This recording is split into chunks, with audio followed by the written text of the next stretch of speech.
Alors, docteur Mona, donc, quand on dit yo, nous avons le Lacou Santé aujourd'hui pour la 32e édition. Depuis ouvrez ça, ouvrez en case qui plongeait comme ça. Bon, bah, petit brin lumière, parce qu'on sait que Média 97+, nous sommes spécialistes de la mise en lumière. Voilà, spécialistes de la mise.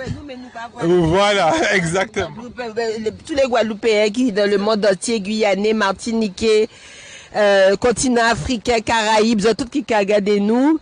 Eh ben, ouais, la santé déplacée, la santé c'est résistant, les soignants résistants, qui depuis on est, yo empêché de faire travail à yo. Nous là, et nous dit que c'est important que nous aura les Guadeloupéens qui prend gaz vers Manzé Fiona passé, et il laissait un paquet de désolation. Non seulement désolation pour case, mais aussi désolation en tête, en corps, en homme. Et nous là pour ça, nous là pour soigner tête, corps et homme mamoun qui terrorisé, hein, nous peut dire ça comme ça, hein, d'avoir des pignons la pluie à présent, des pignons l'orage, eh ben yo rentré dans la pérésité. D'avoir yo commandé yo si voilà ça yo qui survivent, parce que yo survivent, mais yo ja dans syndrome de stress post-traumatique. Pour tout ça nous voit, hein, tous les monde que nous voit qui à Goyave, qui ici dans Capesté, ça était terrible. Nous pas qu'à imaginer nous en réalité à qui point ça était terrible, mais de l'eau là montait puissant, ça de l'eau là. Ça extraordinaire, nous sortis voir en qui genre de la casser un pont, en d'autres ponts à Capesté, en qui genre ils font ravine, tenir un ruisseau, et c'est un ravine qui n'y a, un grand ravine qui n'y a à présent, côté Madame Laoti la Nouteye là. Et de la chaillé tout bitin, il chaillé morceau à route, il chaillé pont là. Et maison là résister, mais ça nous paie, enfin nous pas paie, mais ça nous voulait prévenir en fait, c'est que tête à moun pati, parce que à Goyave ni en moun hein, qui dit en toute sincérité, Fiona pati et tête en moins. Il était qu'à répéter ça tout long galé vendredi passé. Et là nous avons senti que ces mouna yo toujours sidéré, yo en état de choc, et yo vin le sékas dit yo vin ni des soignants qui vin parler bazot, qui vin bazot conseil, et ben c'est mon a sorti en casa yo, et yo vin ni ça qui peut pas déplacer, donc c'est pour ça nous aille voir en madame là que nous sorti voir là, et les autres et ben ça qui était au courant, et ben yo déplacé et yo passé un bon moment avec nous parler de tout ça dégâts en catastrophe naturelle peut faire en tête, en corps et en homme. Docteur Félicie Delon parlait de cyclone et c'est une manière de parler de en qui genre pour nous manger, en qui genre pour nous faire attention aussi à rimer dans nous, pour les gens qui sont diabétiques. Et puis nous ni en frottaise qui ca suivre nous à la santé, qui fait nous du bien, nous soignant, et comme il fait nous en l'eau bien, nous t'es qu'à résister, nous qu'à résister toujours, et ben nous t'es vu que Pep Capesté profiter aussi de belleté à main à Ursula, et les gens qui n'ont l'habitude de suivre nous en la santé devant l'hôpital là, ils viennent aussi, ils portent manger bon nous, et nous séparer manger là avec les capestériens qui viennent prendre conseil en nous. Donc nous adons en famille, hein, nous adons la santé. C'est ça qui fait la santé qu'a mot phrasé, la santé qu'a déplacé, et chaque fois il y a souffrance, mais il y a joie aussi, et ben nous qui trouver la santé. Et ni travail tout bonnement pour tout le monde là en Guadeloupe, pour tout soignant. Et ça qui pas normal, c'est que à dans situation catastrophique, quand à la que nous connaître là, à dans situation qui pas exceptionnelle encore, mais qui a répété tout long galé, et ben normalement tout soignant te doit qu'à agir pour peuple là. Faut pas te ni pour soignant suspend encore. Et donc, ça a renforcé nous dans l'idée là que nous tenons par rapport à décalage là qui est tenu entre la réalité et les décisions politiques qui pas ni à rien à voir avec la santé. La Guadeloupe a dans en urgence sanitaire, encore une fois. Et par rapport à urgence sanitaire là, ça, faudrait que suspension à les soignants. Qui c'est les soignants en l'hôpital? Qui c'est les soignants en clinique? Qui c'est les soignants en cabinet? Faut ça arrêter en fois. La Guadeloupe en danger. À pas parce que a rien pas arrivé de mal pour les moun qui pas ni pon dégâts pour Fiona que tout bitin qu'a passé crème. On l'eau moun qu'a souffert alentour en nous. Et obligatoirement, même si nous pas qu'à rendre nous compte de ça, nous connecter avec ces moun ça. Qui veut dire, ça qu'a agi si ou le fait de rester en casement, rester en bord nous, en l'arrêt en nous, sans garder les autres, eh ben, contrairement à ça, nous qu'a pensé, ça peut pas bon nous santé. Donc, on nous fait ça qu'il faut pour porter mon œuvre. On nous fait solidarité et à pas seulement parce que c'est en situation exceptionnelle. Normalement, c'est toutes les, faut nous pratiquer l'humanité. Et comme nous j'ai souffert en l'eau, nous les soignants, et qu'en plus de ça, c'est rôle en nous de soigner, eh ben, nous déplacer, nous aïvouer capestérien, nous aïvouer guayavien, et nous qui continuer à faire ça. Et faut nous dorénavant, en fait, c'est ça en qu'à penser, moi, hein, c'est que faut nous changer, braquer en nous, faut nous voir la santé différemment. Faut nous faire la santé, gens là nous qu'à vivre, gens là l'histoire en nous qu'à mener nous, gens là nous y est, gens là qu'il tient en nous qu'à mener nous, parce que qu'il tient qu'à guérir bobo. Ah ben docteur, on a merci en l'eau moun voyez, en l'eau félicitations pour vous et pour les soignants suspendus, en l'eau moun ka suivre média là, on voit ces messages là, après nous ka rappeler, on non pas bailler nous à Facebook ou sur nous page Facebook. Qui nous compte Facebook là. En cas de temps en temps qu'a réagi avec Akoma Santé qui c'est association que nous tenons depuis plusieurs années, c'est une association pour lutter contre les maladies cardiovasculaires.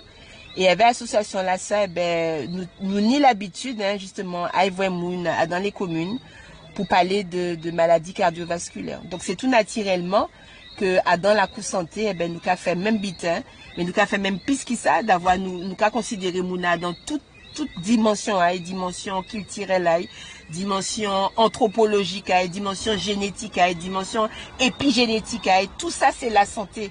Nous redisons encore, la santé a pas seulement l'absence de maladie ou d'infirmité, c'est aussi la sensation de bien-être physique, mental et sociétal. Et sociétal, oui. Faut nous que développer ça, parce qu'on t'a parlé de ça dans la cour santé, et tout ça c'est très belle même pour montrer que la santé aussi, le côté sociétal aussi très important. Bon, merci en pile. Nous allons descendre parce que c'est mon attendre nous arriver à la cour santé là. En local là, nous vivons local là. Merci camarade.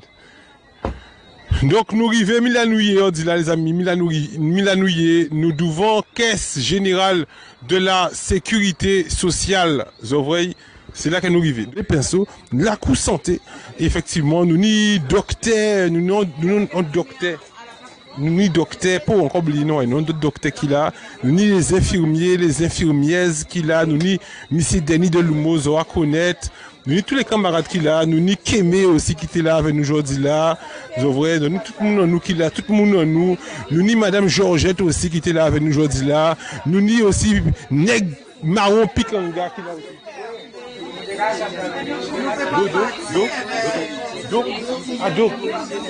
Voilà. Donc c'est notre pédiatre aussi, font dit des petits mots. Nous ni pédiatre nous qui là aussi, le docteur Do. Donc la cour santé, c'est ça. Bonjour, bonsoir, docteur. Donc, docteur Douan de Kadzemouna, nous dit docteur, nous, qui viennent voir nous ici. Alors, nous avons l'habitude de voir aussi BIC résistance CHUG. Je dis là, ou à Capester avec nous, est-ce qu'il y a aussi un capestérien ou c'est qu'on soutient la cause, effectivement, de la cour santé? Oui, moi, en tant que médecin, je considère que mon rôle est aussi d'être à côté des patients. Et on a vu les désastres qui ont été causés par Fiona. Et on voit souvent les adultes à la télé, mais bon, à côté des adultes, il y a des enfants qu'on n'a pas vu assez. La réalité, c'est que les enfants connaissent dans ces situations, c'est vraiment des situations catastrophiques, inédites, qui n'ont pas les mots pour exprimer. Et quand on les voit dans leur environnement, c'est des enfants qui sont tétanisés, paniqués, désorientés, surtout qui connaissent très bien leurs parents. Ils apprennent à lire la détresse des parents et ils ne savent pas comment intervenir pour soutenir leurs parents. Et donc, les quelques rares que j'ai vus ici ce soir, on arrive à leur arracher quelques mots. Et ils disent avec leurs mots les émotions qu'ils continuent de vivre, etc. Et je pense que c'est très très important de laisser tout ce temps-là, les laisser vraiment se décharger et pour que les émotions retombent et que ils ont besoin vraiment de la présence de professionnels pour les aider à extérioriser et ces émotions qui sont vraiment très très fortes, surtout lorsqu'ils retrouvent leur domicile qui ont été ravagés littéralement. Ils ont perdu leur fourniture, leur maison, leurs affaires, leurs jeux auxquels ils étaient très attachés. J'ai vu tout à l'heure une gamine qui avait l'habitude de jouer à des jeux vidéo pour lesquels elle a gagné énormément de points et donc sur lesquels elle fondait énormément d'espoir et en un clin d'œil, elle a vu tout partir et comme ça et c'est quelque chose qui l'a énormément traumatisé. Donc il faut savoir reconnaître chacun les amener à exprimer ça et à faire dégonfler l'émotion. Voilà ce que je peux dire du peu que j'ai vu. Mais je sais que dans les maisons se vivent de véritables drames. Et je pense que notre rôle en tant que soignant est vraiment d'être aux côtés de ces populations qui, au-delà du matériel, ont quand même un attachement très très important à ce qu'ils ont. Et ils ont vu en un clin d'œil tout ce qu'ils ont accumulé, toute leur vie par basculer. Et c'est un véritable drame. Voilà ce que je peux dire. Merci. Merci docteur. Alors si on a bien compris, effectivement, vous étiez pas, moi je pensais que vous étiez passé soutenir, parce qu'on est parti pendant plusieurs heures dans les maisons et vous êtes resté avec l'équipe sur place. Vous êtes passé exercer, vous êtes passé amener vos compétences pour la population qui s'est présentée aujourd'hui. Ici, vous êtes passé effectivement pour aider la population. Vous n'êtes pas passé en touriste, mais pour aider. Oui, mais je veux dire que soigner, ce n'est pas uniquement donner des médicaments. Voilà, c'est très important. Ce n'est pas donner des médicaments. Il y a le corps qui souffre, mais souvent, quand l'âme souffre, ça ne s'extériorise pas. C'est la raison pour laquelle il faut des professionnels de santé habitués à déceler ce genre de manifestations pour faire retomber la tension. Et ça, il y a beaucoup de patients qui d'abord ne savent pas à quel point ils sont affectés. Et donc, il y a des patients, par exemple, lorsqu'ils sont hypertendus, ils ont vu tous leurs médicaments partir, mais comme ils n'ont pas fondamentalement mal, ils pensent que c'est anodin d'oublier des médicaments, de ne pas les prendre. Donc, ce soir, par exemple, il y avait toute la journée un atelier de contrôle de pression artérielle, etc. Et c'est ainsi qu'on a découvert qu'il y en avait énormément qui, parce qu'ils n'ont pas pris leurs médicaments depuis une quinzaine de jours, étaient revenus avec des chiffres tensionnels qui sont vraiment délirant, en fait. Donc, voilà.